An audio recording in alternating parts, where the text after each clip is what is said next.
Good morning, all students. 10th class Hindi medium. Sorry, English medium. Good morning, 10th class English medium students. Welcome in this video.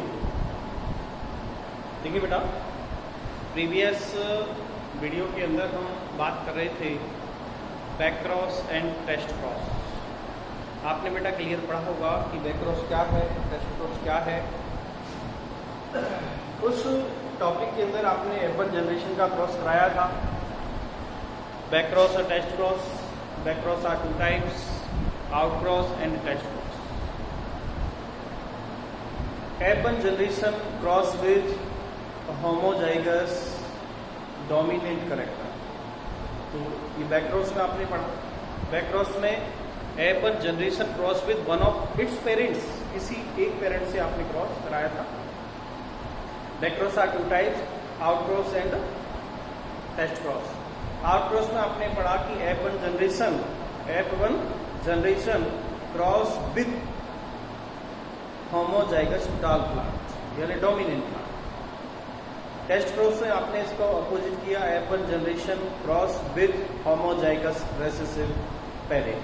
ठीक है, तो आज मैं next आपको लेके चल रहा हूँ कि मेंडल के हमने दोनों नियम पढ़ लिए, law of dominance and law of secretion and purity of gametes, law of purity of gametes. आज हम बात करेंगे third law of Mendel's. Third law of Mendel's यानी मेंडल का तीसरा नियम, और उसे कहते हैं लॉ ऑफ इंडिपेंडेंट असॉर्टमेंट। तो बेटा आज हम इस वीडियो के अंदर मेंडल के तीसरे नियम की बात करेंगे। तो देखिए बेटा, दोनों नियमों को पहले आप क्लियर कर लें कि इस नियम में और उन दोनों नियमों में क्या अंतर है। ठीक है, आपने फर्स्ट एंड सेकंड लॉ पढ़ा। तो first and second law based on results of monohybrid cross. ठीक है, जो आपने पहले और दूसरे नियम पढ़े वो दोनों ही मोनोहाइब्रिड क्रॉस पर आधारित है। आज हम जो तीसरा लॉ पढ़ेंगे, लॉ ऑफ इंडिपेंडेंट असॉर्टमेंट, वो completely based on result of dihybrid cross या और more trihybrid and polyhybrid cross. जो मेंडल का तीसरा नियम है उसे कहते हैं स्वतंत्र अपव्यूहन का नियम, और यह नियम द्विसंकरण मीन्स डाई हाइब्रिड, त्रिसंकरण ट्राई हाइब्रिड पर आधारित है। यानी according to this law a allele, इस नियम के अंदर क्या होता है कि to, according to this law, two and more than two pair character cross with parents to give a one generation of it are free. One generation and second generation are together no effect. यानी आपस में जो एक दूसरे F1 generation और F2 generation है उसकी जो इनहेरिटेंस है उस पर उसका कोई इफेक्ट नहीं पड़ता है। तो देखिए बेटा, इसको हम विद एग्जांपल पढ़ेंगे। तो आज हम बात करते हैं Mendel's law, law of independent assortment.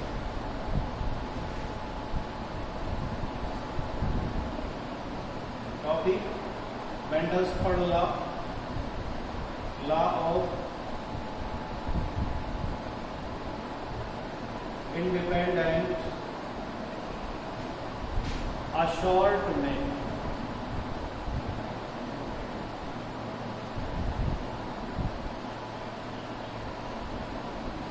Assortment का मतलब होता है बिखरना, अलग अलग हो जाना। ठीक है, इंडिपेंडेंट का मतलब होता है स्वतंत्र, क्लियरली, बिल्कुल सेपरेट। इंडिपेंडेंट असॉर्टमेंट स्वतंत्र अपव्यूहन, अपव्यूहन कहते हैं असॉर्टमेंट को। असॉर्टमेंट का मतलब होता है बिखर जाना। तो यहाँ हम इसका जो एग्जाम्पल लेंगे, यहाँ पर two and more than two character लेंगे। एग्जाम्पल तो यहाँ मिनिमम कम से कम 2 पेयर करेक्टर लेने हैं और 2 पेयर करेक्टर लेने के आधार पर ही इसको एग्जाम्पल को हम पढ़ पाएंगे। तो यहाँ मैं आपसे कहूँ 1 पेयर करेक्टर,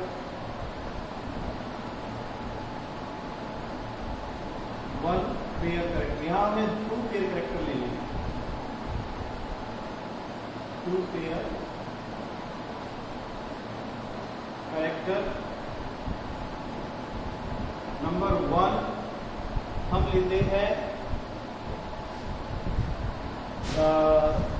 येलो, वाइट, या हम लेते हैं colour of seed,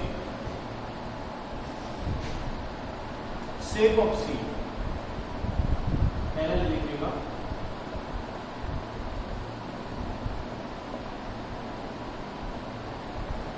colour of seed.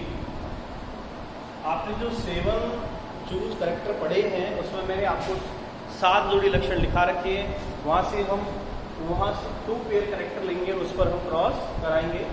तो कलर ऑफ सीड के 2 एलिल हैं, डोमिनेंट एलिल है येलो एंड रेसेसिव जो करेक्टर है वो है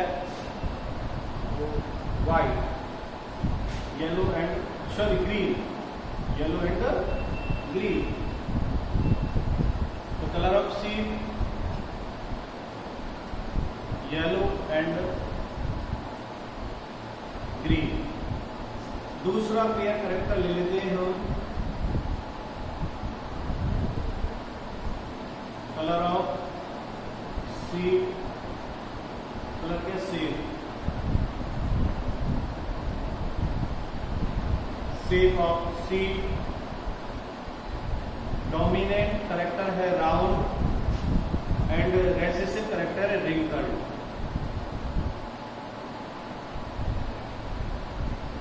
ठीक है, येलो मीन्स पीला, ग्रीन मीन्स हरा। यानी यहाँ 1 पेयर करेक्टर हमने लिया कलर ऑफ सीड, यानी बीज का रंग कैसा है। तो मटर का जो बीज का जो रंग है वो डोमिनेंट करेक्टर है येलो और रेसेसिव करेक्टर है ग्रीन, यानी पीला और हरा। और उसका जो शेप है वो डोमिनेंट जो करेक्टर है वो है उसका राउंड यानी गोल, और रिंकल्ड का मतलब होता है पिचका हुआ या झुर्रीदार। ठीक है बेटा, तो यहाँ हम इसकी बात करेंगे। अब इन जो 2 पेयर करेक्टर है इन पेरेंट्स में क्या कराएंगे, हम क्रॉस कराएंगे, दोनों पेरेंट्स में क्रॉस कराएंगे। तो एक तरफ तो हम लिखते हैं डोमिनेंट, एक तरफ लिखते हैं रेसेसिव करेक्टर। डोमिनेंट करेक्टर और इधर लिखेंगे रेसेसिव। तो यहां हम देखें इधर होमोजाइगस डोमिनेंट है और यहाँ होमोजाइगस रेसेसिव है। इन पेयर करेक्टर में हम क्रॉस कराएंगे। तो यहाँ पर डोमिनेंट होमोजाइगस ले लेते हैं, यहाँ येलो,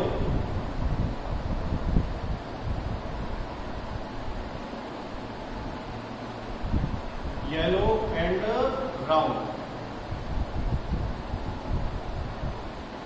येलो एंड ब्राउन। और रेसेसिव में हम ले लेते हैं ग्रीन एंड रिंकल। ठीक है बेटा, अब इनके एलिल लेते हैं, एलिल रिप्रेजेंट, ये तो है पी जनरेशन। ठीक, अब इस पी जनरेशन से हम इनके एलिल निकालेंगे। तो येलो को रिप्रेजेंट करेगा वाई, और राउंड को करेगा आर। ये तो डोमिनेंट करेक्टर हो गए। इसका रेसेसिव निकाल लेते हैं, स्मॉल वाई ग्रीन को रिप्रेजेंट कर रहा है और रिंकल्ड को स्मॉल आर। ठीक है, तो ये तो पी जनरेशन है, पी जनरेशन है।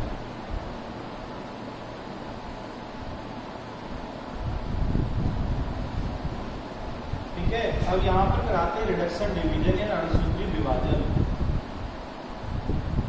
एक कैपिटल आर, एक कैपिटल वाई, दूसरा स्मॉल वाई स्मॉल आर। ठीक है, ये क्या हो गया, इनकी gamete. Gamete organized by the regeneration. ये गैमेट्स हो गए। अब इन गैमेट्स में हम कराएंगे क्रॉस। गैमेट्स का क्रॉस करा दीजिएगा, क्योंकि गैमेट्स का क्रॉस यानी एक तरह से फर्टिलाइजेशन, निषेचन, male and female gamete will cross to operate new offspring. नई जनरेशन प्राप्त होगी वाई, इधर से वाई, इधर से वाई, इधर से आर, उधर से आर। इसे कहेंगे F1 जनरेशन। ठीक है, F1 जनरेशन के अंदर देखिए आप यहाँ पर डोमिनेंट कैरेक्टर इफेक्टिव है, और डोमिनेंट कैरेक्टर कह रहा है, पहला अक्षर देखिए कैपिटल वाई मीन्स येलो। तो यहाँ पर कलर ऑफ सीड कैसा है? येलो है। एंड राउंड, राउंड क्या कह रहा है? शेप ऑफ सीड क्या है? राउंड है। और यहाँ पर डोमिनेंट कैरेक्टर प्रभावी है, इसलिए यहाँ पर कहेंगे हम F1 जनरेशन में आल प्लांट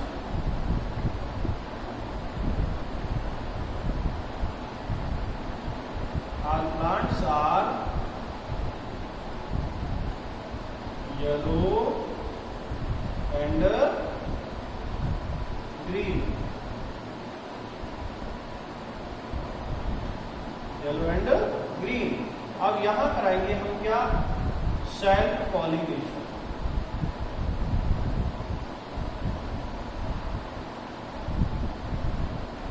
सेल्फ पॉलिनेशन कराएंगे, और जब सेल्फ पॉलिनेशन कराएंगे तब हम यहाँ से F2PD निकाल के उसका चेकर बोर्ड बनाएंगे। ठीक है बेटा, तो आगे चलते हैं अब। ये जो हमारे पास निकला है, ठीक है, यहाँ तक आप ले लीजिएगा, मैं इधर साफ कर रहा हूँ थोड़ा सा, इसको यहीं लिख लीजिएगा। जनरेशन ये कैरेक्टर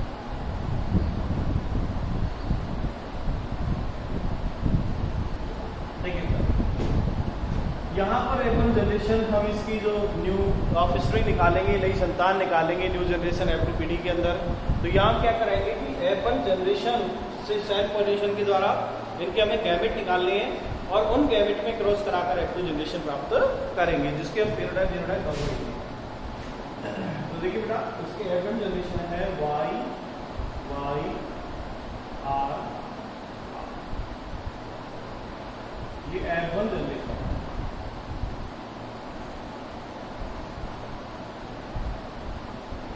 इसमें कराएंगे हम सेल्फ पॉलिनेशन।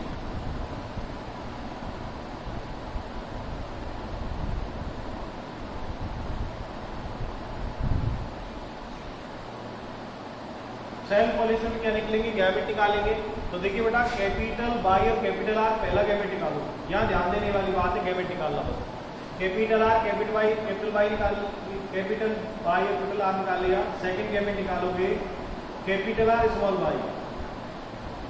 ठीक है, पहले हमने कैपिटल वाई का दोनों आर से लिया, कैपिटल और स्मॉल से। अब तीसरा निकालेंगे हम स्मॉल वाई कैपिटल आर, और तीसरा चौथा निकालेंगे हम स्मॉल वाई स्मॉल आर। तो ये हमारे पास गैमेट आ गए। ठीक है, अब गैमेट आने के बाद यानी हमें F1 जनरेशन से गैमेट प्राप्त हो गए, और इन गैमेट से यानी न्यू गैमेट्स हैं, और न्यू गैमेट से क्या हम चेकर बोर्ड बना के F2PD निकालेंगे, F2 जनरेशन निकालेंगे। देखिए बेटा,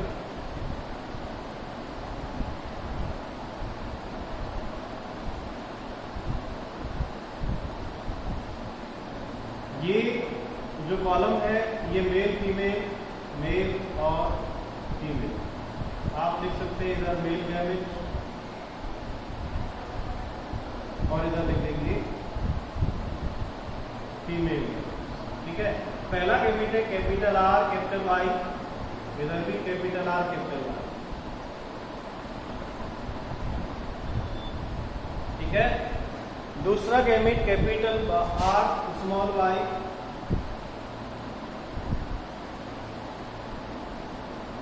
capital R small y.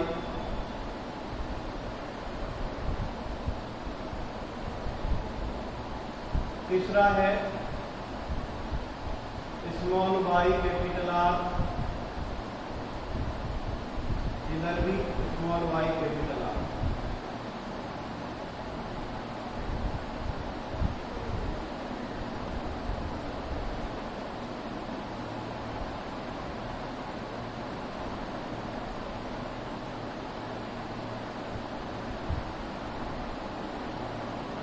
Small y small r, बस इनमें हमें क्रॉस कराना है। Small y small r,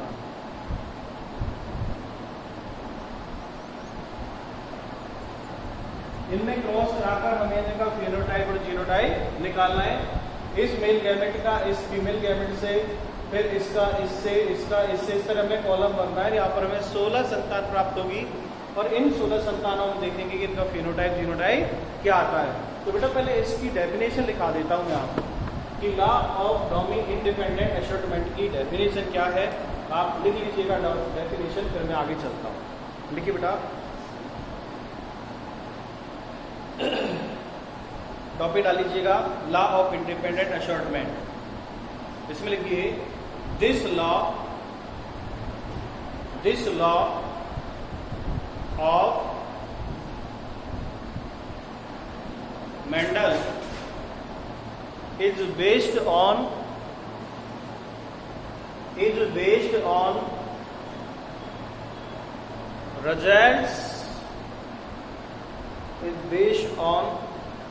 results of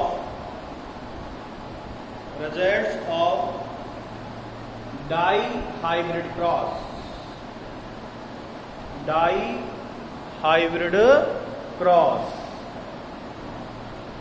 यानी यह जो नियम है मेंडल का, ये द्विसंकरण पर आधारित है।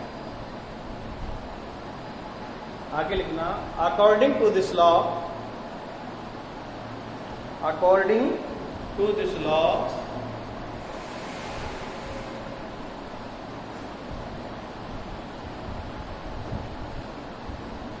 The allele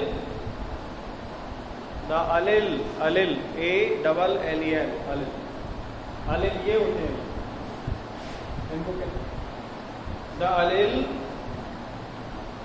of two or more than two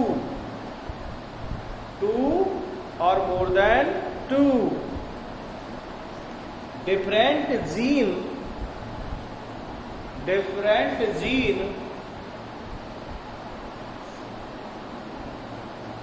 get sorted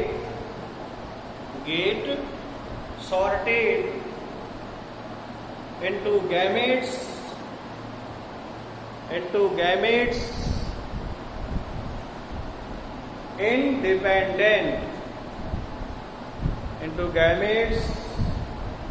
independent of one another, यानी एक दूसरे से स्वतंत्र रहते हैं। of one another, in other words, दूसरे शब्दों में क्या कहेंगे, in other words, the allele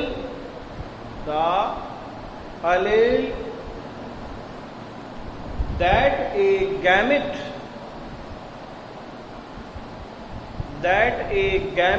receive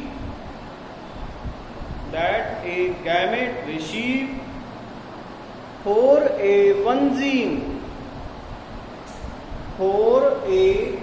gene does not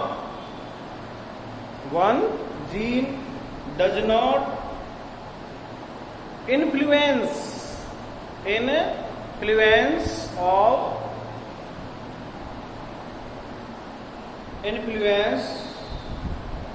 of हटा देना अपनी, influence the allele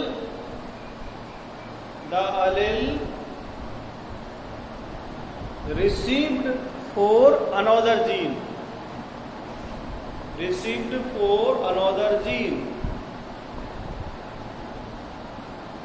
therefore it is called of it is called, और पढ़ा दो, it is called law of independent assortment, law of independent assortment. ठीक है, तो ये इसकी डेफिनेशन हो गई। एग्जांपल आपके सामने जो आपको पूरा क्लियर करना है, एक बार और समझ लें कि है क्या नियम। ये मेंडल का तीसरा नियम है जो डाई हाइब्रिड पर आधारित है। ठीक है, ये द्विसंकरण पर आधारित है। और इसमें होता क्या है कि मिनिमम 2 या मोर देन 2, 2 या 2 से अधिक जोड़ी, 2 या 2 से अधिक जोड़ी जो पेयर कैरेक्टर हैं, इनके लक्षणों में क्रॉस कराने पर वो एक दूसरे से स्वतंत्र होते हैं, इंडिपेंडेंट वन अनदर, एक दूसरे से स्वतंत्र होते हैं। एक लक्षण की जो वंशागति है उस पर दूसरे लक्षण का कोई प्रभाव नहीं पड़ता, इसलिए इसको कहा जाता है लॉ ऑफ इंडिपेंडेंट असॉर्टमेंट। बेटा एग्जांपल देख लीजिएगा, यहाँ पर मैंने लिया 2 पेयर कैरेक्टर, जिसमें number 1 colour of seed yellow and green, yellow dominant है, ये रेसेसिव है। यहाँ पर shape of seed round and wrinkled यानी गोल और झुर्रीदार। अब डोमिनेंट रेसेसिव आपने लिखा है, F1 जनरेशन प्राप्त किया। F1 जनरेशन से मैंने गैमेट निकाले और गैमेट निकालकर F2 जनरेशन निकालेंगे। यहाँ पर 16 नई संतानें प्राप्त होंगी। कितनी? 16। तो देख लीजिएगा बेटा, यहाँ पर 16 संतानें कैसे आएंगी, इनका इससे क्रॉस कराना है, तो क्रॉस दे लीजिएगा बेटा। इसका इससे आप क्रॉस कराइए, male gamete cross with female gamete. तो कैपिटल वाई और कैपिटल आर, ये तो है, इनका मल्टीप्लिकेशन कर दीजिएगा, क्रॉस करा दीजिएगा। इसका देखिए आप खुद सीख जाएंगे अब कैसे हो रहा है। इसका इससे कराइए तो कैपिटल आर, कैपिटल वाई और कैपिटल आर स्मॉल आर, देख लीजिएगा। यहाँ पे कैपिटल वाई है, यहाँ कैपिटल वाई है, दोनों हो गई। ये कैपिटल आर, ये स्मॉल आर, ये हो गया। ठीक, कंप्लीट। आगे देख लीजिएगा ऐसे, capital R small Y capital R. ठीक है, देन नेक्स्ट आगे इसी तरह चलो, capital Y small Y capital R small r. इसी तरह बेटा आपको पूरे इसमें क्रॉस कराने हैं, कहीं से भी आप इसको चालू करेंगे तो ये क्रॉस चलता जाएगा और आप इसी तरह क्रॉस कराएं। 1-2 क्रॉस आप खुद कराइए, फिर मैं आपको बताता हूँ, मैं बताता जाऊँगा, आप देख लेंगे, नहीं तो आप खुद सेल्फ कॉन्फिडेंस से करके देखिए बेटा। 1-2 निकालो।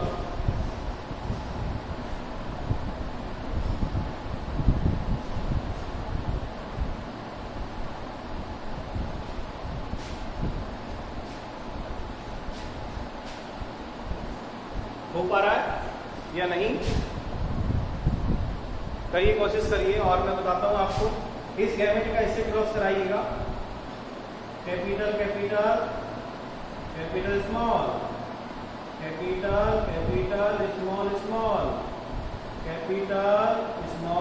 Capital small.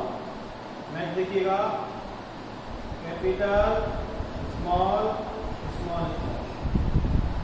देन नेक्स्ट देखिए, अब इस फीमेल गैमेट का इस मेल गैमेट से कराओ आप, तो capital Y small Y capital R, फिर कैपिटल आर, फिर capital Y small Y capital R small R, then small Y capital R small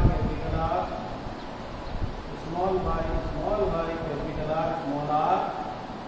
then next last female gamete, capital R small Y capital R, capital Y small Y capital R small R. Then next capital Y small R. Then next small Y capital R small R. Then next small Y capital are.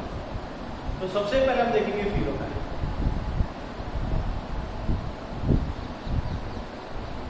देखिए बेटा, तो यदि मैं आपको यहां बताऊं, इसमें जो 16 ऑफ स्प्रिंग है, नई संतान है 16, 1 2 3 4 और 4 4 8 12 एंड 16, कंप्लीटली 16 न्यू जनरेशन है। इसमें 9 प्लांट तो ऐसे होंगे। अब ऐसे का मतलब येलो एंड राउंड, कितने? 9 प्लांट्स। 3 प्लांट्स होंगे येलो एंड रिंकल्ड, यानी 9 कैसे हुए? पीले और गोल करेक्टर वाले। और 3 कैसे होंगे? पीले और झुर्रीदार, येलो एंड रिंकल्ड। और 3 होंगे, ये क्या है? स्मॉल वाई का मतलब है यहाँ पर ग्रीन, तो ग्रीन एंड राउंड, हरे गोल। और यहां पर लास्ट में है हरे और झुर्रीदार। कितना होगा? 1 होगा। तो मैं आपको यहां पर फिनोटाइप आएगा इसका 9:3:3:1। ठीक है बेटा? तो यहां हम लिख लेंगे 9 प्लांट्स। 9 प्लांट्स। 9 प्लांट कैसे है? 9 plants are yellow। इधर बेटा आपको दिखेगा नहीं, चाहे जब भी नहीं, तो यहां मैं लिख देता हूं, नीचे लिख देता हूं बेटा।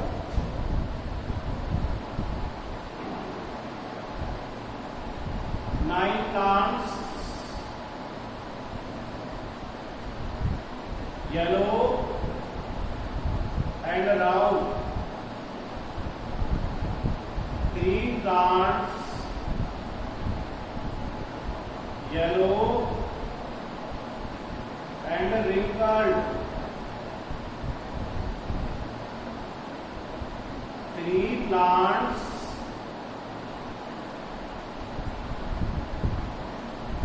green and round। 1 plant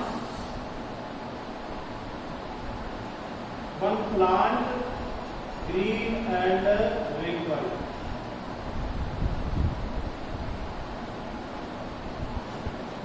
ठीक है बेटा?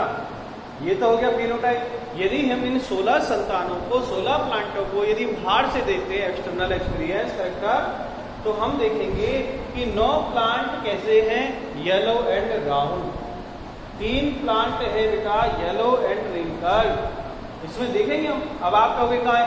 देखो येलो कहाँ है? ये रहे 2 3 4।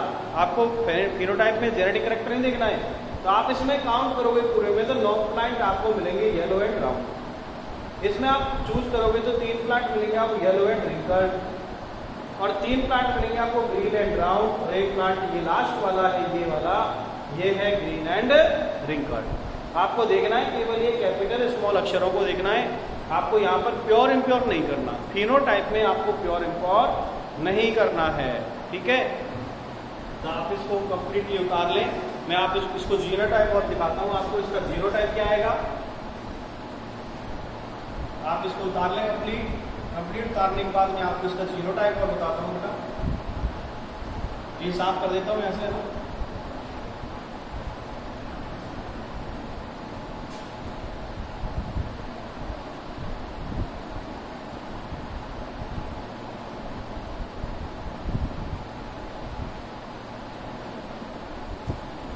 देखिए बेटा, इसका जीनोटाइप लिख लेना।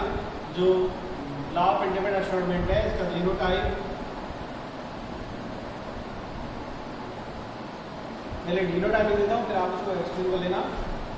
इसका जीनोटाइप होता है 1:2:2:1:1:2:1:1। अब आप इनको टोटल करोगे तो 16 हो जाएगा। यानी 1 और 2 कितना हुआ? 3 और 2 5 और 4 9 और 1 10, 2 12 और 1 13 और 2 15 और 1 16। तो देखिए यहाँ पर 16 संतान कैसे हैं? ये जो यहाँ से यहाँ तक है ये 9 प्लांट हैं। यहाँ से और यहाँ तक के प्लांट कितने टोटल? 9 है। ठीक है? तो ये कैसे हैं? ये इस प्रकार के हैं, लेकिन यहाँ पर प्योर इम्प्योर अलग कर देंगे।